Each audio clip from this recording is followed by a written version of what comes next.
Gentle, reflective music fades in and then softens to a background hum. Welcome back to Folktales with Shafi. We now arrive at the conclusion of our story, The Arrogant Landlord. Months passed since Muli vanished, and Golden Court began to breathe again. It was as if a dark cloud had finally lifted. The tenants, no longer living in fear, took it upon themselves to heal their home. They repainted the drab, peeling walls with bright, hopeful colors. The courtyard, once littered with neglect, was swept clean every morning. Laughter, a sound long suppressed, now echoed through the corridors, becoming the building's new music. People in the neighborhood noticed the change. That place used to carry such sadness, they'd say, but now it shines. Kamau, the gentle carpenter, naturally stepped into a leadership role. He wasn't a landlord. He was a neighbor. He helped when someone fell sick. He collected the rent fairly, ensuring everyone could manage, and he spoke to each person with a softness that Muli had never known. Under this newfound peace, everyone began to thrive. Amina's small tailoring shop, once struggling, grew busy with orders. Even Otiono, the quiet mechanic, managed to buy a new set of tools for his workshop. The community was rebuilding itself, piece by piece. But one night, as a familiar rain began to fall, the watchman saw a figure that made his heart freeze. A man stood at the gate, silhouetted against the dim light. He was tall, but his shoulders were slumped with exhaustion. He wore a torn coat, and his eyes held the weariness of a traveler who had walked for countless miles. Muli, the watchman whispered, his voice trembling with disbelief. The man managed a faint, tired smile. "Yes," he said softly, "it's me." The news spread through Golden Court like a wildfire. Tenants gathered in small, hushed groups, their faces a mixture of shock and apprehension. Had he returned to reclaim his property? Was he here to punish them for taking charge? Some feared the worst, while others were simply overcome with curiosity.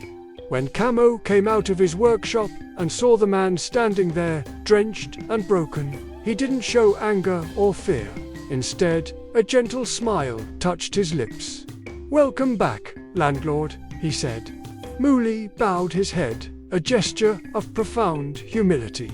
"I am not a landlord anymore," he replied, his voice barely a whisper. "I am just Muli." He then told them his story. He explained how he had left Nairobi in a storm of rage and shame, wandering aimlessly from town to town.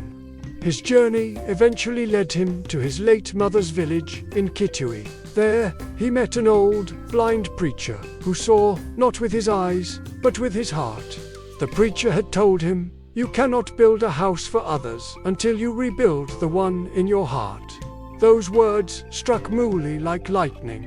They didn't just echo in his ears, they settled in his soul. He stayed in that village, and for the first time in his life, he worked not for profit, but for people. He helped repair the broken roof of a small church. He shared his meager food with families poorer than himself. And slowly, painstakingly, he learned what it truly meant to be human. He learned empathy. He learned kindness. Then one day, he felt an undeniable pull, a quiet voice inside him that said, "Go home." And so, he had walked all the way back.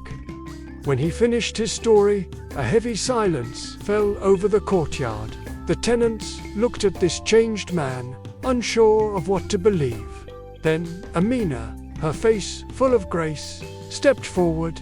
"You are home, Muli," she said, her voice clear and steady. "If your heart has truly changed, then this place will welcome you." From that day on, Muli became a resident of Golden Court, but not its master. He stayed in a small, simple room at the back, the kind he once would have scoffed at. He no longer wore shiny shoes or demanded rent with a scowl. Instead, he spent his days helping the children with their homework, his deep voice patiently explaining math problems. He fixed broken doors and loose hinges, his hands now skilled in mending, not just taking. He planted flowers near the entrance, bringing life and color to the very spot where he once stood and shouted. Everyone noticed the profound change. A palpable sense of peace seemed to follow him wherever he went. Even the air in the courtyard felt lighter, cleaner. One evening, as the sky turned a brilliant orange and purple, Kamau found Muli sitting on a bench, simply watching the sunset. "You have changed a lot," Kamau said, sitting beside him. Muli smiled, a soft, genuine smile that reached his tired eyes. "I learned that when pride builds a wall," he said, "only humility can tear it down." Kamau nodded in understanding. "You taught us that too," he admitted, "in your own hard way." Muli's gaze drifted towards the building, his building, which was no longer his.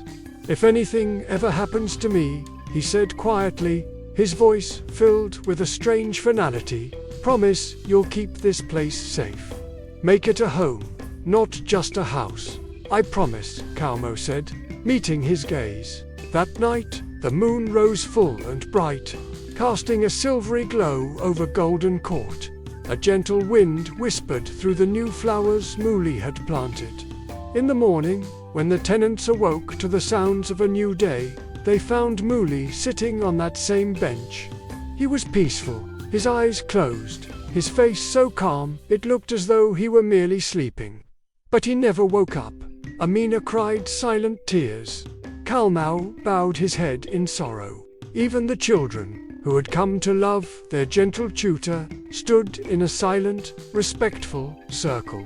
They buried him under the large mango tree near the gate, the same gate where he once yelled at them, and where he had later returned to greet them with love.